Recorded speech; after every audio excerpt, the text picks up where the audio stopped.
Still tracking employee leave on paper? Or in messy spreadsheets full of mistakes? Managing attendance shouldn't feel like this.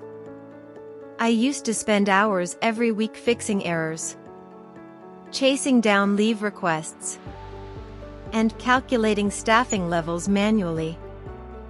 Then I found this attendance and leave tracker. It does everything automatically. Color-coded calendars, yearly summaries, and even staffing sufficiency alerts. No formulas to write. No complicated setup. Just choose a name and a date, and the template does the rest. In seconds, I can see who's on leave. I can check if my department has enough staff. And I can generate print-ready reports. All in one simple, professional dashboard. Stop wasting time with messy spreadsheets. Save hours. Reduce stress.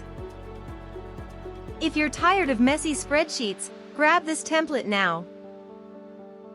Link is in the description. Your future self will thank you.